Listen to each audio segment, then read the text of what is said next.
The conventional approach to keeping fresh salad in your kitchen is to buy it at the store every single week. You spend $4 or $5 on a bag, you get 4 days out of it if you're lucky, and then you go back for another one. It feels completely normal because everyone around you does exactly the same thing. I did it for years without once questioning it. Here, what that habit actually costs. The average American family spends over $200 every single year on bagged salad alone. Not total groceries, just the lettuce, just the spinach. Cut days before you touched it, shipped across the country in a refrigerated truck and already breaking down the moment you open the bag. 4 days, then it's slime, then you're back at the store. I did that for 11 years. 11 years of buying bags, watching them wilt, throwing out whatever I didn't finish and starting the cycle over again the following week.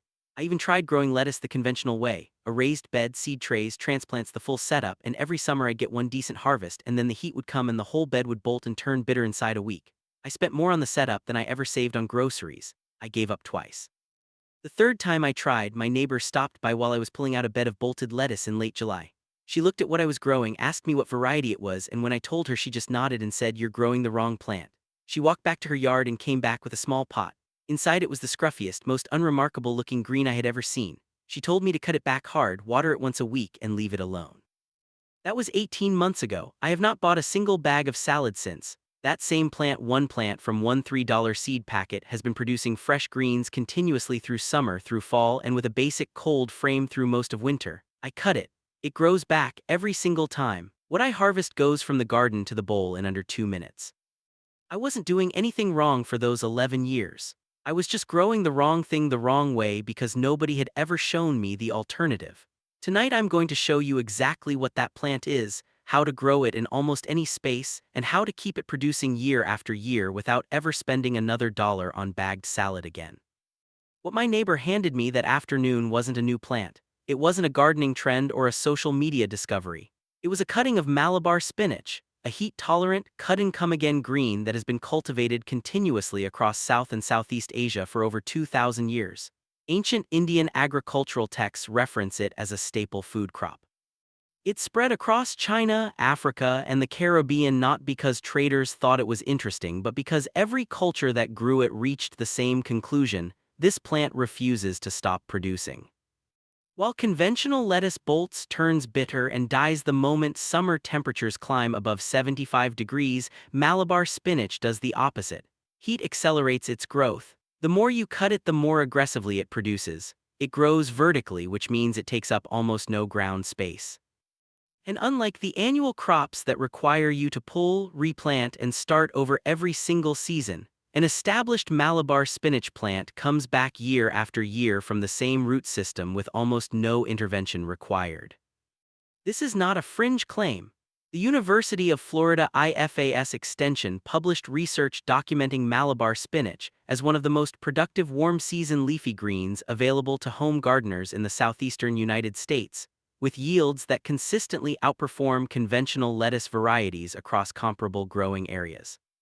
A study published in the Journal of the Science of Food and Agriculture found that Malabar spinach contains higher concentrations of calcium, iron, and vitamins A and C than the iceberg and romaine varieties that fill the majority of commercial salad bags sold in American grocery stores. Depression-era homesteaders in the American South grew it for the same reason subsistence farmers in Bangladesh grow it today. Because a plant that produces continuously through heat, drought, and neglect is worth more to a family trying to feed itself than a dozen plants that require constant replanting and fail the moment conditions shift. In the 1930s, it appeared regularly in USDA agricultural bulletins as a recommended home garden crop, specifically because of its low input requirements and extended harvest window. Somewhere between then and now, it disappeared from mainstream gardening culture almost entirely. The reason it disappeared is not complicated. You cannot sell a family the same seed packet every year if the plant they bought last year is still producing. Annual crops built the commercial seed industry. Perennial and cut-and-come-again crops undermined it. That is not a conspiracy. It is simply the logic of a market that profits from repeat purchases. Malabar spinach only requires you to buy it once. For a $3 investment, it will produce fresh greens continuously for as long as you keep it alive. And keeping it alive, as I'm going to show you, requires almost nothing. There are two varieties of Malabar spinach worth growing. Red Malabar, which has deep purple stems and slightly thicker leaves, and green Malabar, which is faster to establish and produces slightly more prolifically in its first season. For a first planting, I recommend green Malabar. One seed packet contains enough seeds to start 3 to 4 plants, which is more than enough to replace your weekly salad habit entirely. You will not need more than that. Start seeds indoors 4 to 6 weeks before your last frost date. Plant 2 seeds per cell in a standard seed tray using a basic potting mix, nothing amended, nothing special. Press them half an inch deep, water lightly, and place the tray somewhere that stays consistently above 70 degrees. Germination takes 7 to 14 days. Malabar spinach is slow to germinate compared to conventional lettuce, and this is where most people make their first mistake. They assume nothing is happening, pull the tray, and give up 2 days before the seeds would have sprouted. Leave it alone, it is working. Once seedlings reach 3 inches tall, select the strongest plant from each cell and remove the weaker one. Do not pull it, cut it at the soil line. Pulling disturbs the root system of the plant you're keeping. Grow the remaining seedlings on for another 2 weeks before transplanting outside, making sure nighttime temperatures have consistently settled above 50 degrees. For container growing, which is how I grow mine, use a minimum 12-inch pot with drainage holes. Malabar spinach has a deeper root system than most people expect. A shallow container will limit its productivity significantly. Fill with a standard potting mix and plant 1 seedling per container. If you're planting directly into a garden bed, space plants 18 inches apart and install a trellis, fence, or stake immediately at planting. Malabar spinach is a vining plant. Given something to climb, it will reach 6 to 8 feet by midsummer and produce exponentially more than a plant left to sprawl on the ground. A basic bamboo stake or a section of wire fencing is sufficient. This does not need to be complicated. Water deeply once or twice a week depending on heat and rainfall. The most common mistake at this stage is overwatering during the establishment period. The plant's roots need to reach downward to anchor properly. Constant shallow watering trains the roots to stay near the surface, which produces a weaker plant that struggles through dry periods later in the season. Water thoroughly, then leave it alone until the top 2 inches of soil are dry. Begin harvesting when the plant reaches 12 inches tall. This is critical, and it is the second major mistake most first-time growers make. They wait too long to cut, hoping the plant will get bigger before they take anything from it. That is the wrong instinct. Cutting early triggers lateral branching. Every cut you make in the first month produces 2 new growing points where there was 1 before.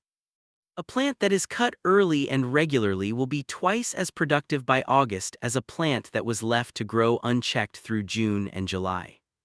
Cut stems 4 to 6 inches from the tip, always leaving at least 2 to 3 leaf nodes on the remaining stem. Never strip a branch completely. Use scissors or a clean blade. Tearing damages the stem and slows regrowth. Harvest from multiple stems across the plant rather than cutting one branch repeatedly. This distributes the plant's energy evenly and maintains consistent production across the whole structure. In USDA hardiness zones 9 and above, the plant will overwinter in the ground without any protection. In zones 7 and 8, a basic cold frame or row cover will carry it through all but the hardest freezes. In zones 6 and below, take cuttings in late September, root them in a glass of water on a windowsill, and pot them up to grow indoors through winter. The same plant or its direct cutting continues the following spring. 1 plant, 1 pot, $3. The system runs itself from there. If you're finding this useful and you want to go deeper, I put together a complete grow guide that covers everything I couldn't fit into this video. It includes a full seasonal planting calendar, the cold frame setup I used to extend harvests through winter, and 12 additional cut-and-come-again varieties that work on the same system as everything I've shown you tonight. There's a link in the description giving you free access to it for a limited time only. What I'm showing you today is just one piece of a much bigger picture. The guide is there if you want it. If not, everything you need to get started is already in this video, and the next section is where it gets really interesting, because what most people don't realize is that Malabar spinach is only the beginning. There are 11 other plants that operate on exactly the same cut-and-come-again logic that can replace nearly every green you currently buy at the store. And one of them will completely change how you think about growing food in winter. Here is the part I promised you at the beginning. The thing that took my harvest from impressive to almost unbelievable. Most people who grow Malabar spinach treat it as a single plant. 1 pot, 1 stem, 1 harvest point. And by that logic, the system I've shown you tonight already makes financial sense. One $3 investment replacing $200 of bagged salad over a growing season. But there is a technique that multiplies that output without multiplying the cost, the space, or the effort. It is called tip propagation, and once you understand it, the idea of ever buying a seed packet twice becomes almost laughable. Here is how it works. Every time you harvest a 4 to 6 inch stem tip from your Malabar spinach plant, instead of putting that cutting directly into your salad bowl, place it in a glass of water on a windowsill first. Within 7 to 10 days, that cutting will develop a root system. A fully rooted cutting transplants into a pot and becomes a completely independent plant, genetically identical to the original, equally productive, and grown entirely for free from material you were already harvesting anyway.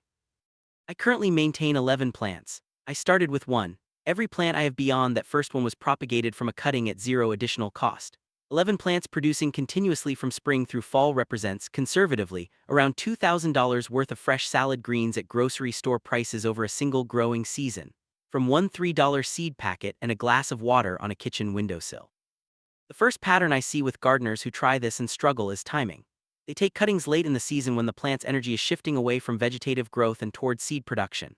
The optimal propagation window is early to midsummer, June through mid-July in most growing zones, when the plant is at peak vegetative growth and root development on cuttings is fastest and most reliable. A cutting taken in June will root in 7 days. The same cutting taken in September may take 3 weeks or fail entirely.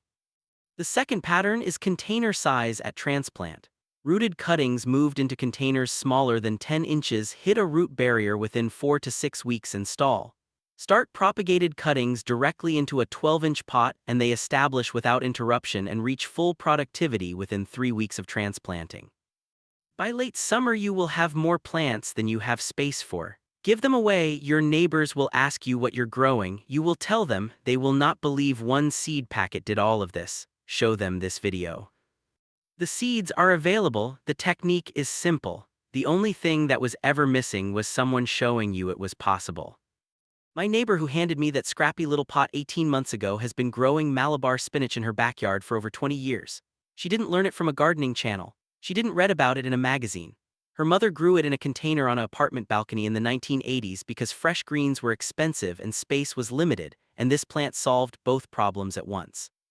Her mother's mother grew it in a kitchen garden in the Caribbean because it was simply what you grew if you wanted greens that wouldn't quit on you. 3 generations of women in one family kept this knowledge alive and passed it forward without once thinking of it as anything remarkable. It was just what you did, it was just what you grew.